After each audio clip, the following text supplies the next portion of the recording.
Let's talk scissor skills. This is how I teach my preschoolers to use scissors. Before we even touch the scissors, we're going to learn about them. The first thing is, if they've never used scissors, this is something they haven't done before. We're going to put our thumb on top and we're going to open, close, open, close, open, close. If you try that, you can even feel how that is hard on your muscles. So especially little hands, this is something that's hard to do. So they're going to go open, close, open, close, open, close. I also show my students that there's a little hole and a big hole. The little hole is for your thumb and the big hole is for your fingers. I also tell them, remember, thumbs up, dude. That's from my days of watching Full House when I was a kid. If your thumb is down, boo, no thumbs down. Thumbs up, dude. So we say thumbs up and the thumb goes in the little hole. So that means your scissors can't be like that. You have to put the little hole on top, then your thumb goes in there. So I'm showing them this, but they don't have the scissors yet. They're still going to practice with the thumb on top. Open, close, open, close, open, close. Now before we cut paper, we're going to cut Play-Doh. So this is also a Play-Doh lesson. They're going to learn how to roll it into a ball. They're going to learn how to smash it.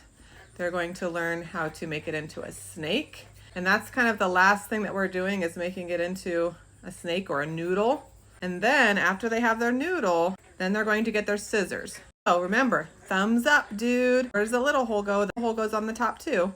So thumb goes in there and then your finger's in there. And your other hand has a thumbs up too. So if you're holding a paper, your thumb shouldn't be down. Boo, no, thumb should be up. The first skill in cutting is actually just snipping. So just open, close, open, close. You should not give your child a circle or a square or a shape to cut out when they're just learning how to cut. So first they need to learn how to just snip. And that's really hard for their little hands, so they just have to get used to that. Also, when I'm teaching scissors, scissors are not for cutting hair or cutting books or anything else. We talk about how the people that use scissors to cut their hair have gone to school and they've been taught how to do that, and you may never cut your own hair. Scissors are for paper or Play-Doh. When we move on to paper, the first thing that they're going to do on paper is just snip, just like they did with that Play-Doh. They're just going to snip, snip, snip, snip. The next skill that they can do is go all the way across the paper. So snip and then move it forward, snip and move it forward. So that is trickier. After that, they can start moving on to shapes. The last shape to cut is a circle. A circle is very hard to cut. So you're going to start with maybe like a square, and they have to learn how to turn their paper. So if they're cutting down this line and then they need to get to the top, they need to turn their paper and move their hand to that other spot to cut.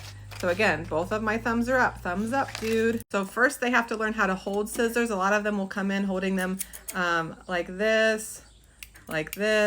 So you have to correct them every time they're holding it to make sure that they get the correct grip with the scissors. Again, this is a skill that's very hard. So if they can't do that, you're really gonna have to focus on fine motor skills. So that's going to be playing with Play-Doh or clay. Get the muscles in their hands stronger so that they're able to open, close, open, close, open, close.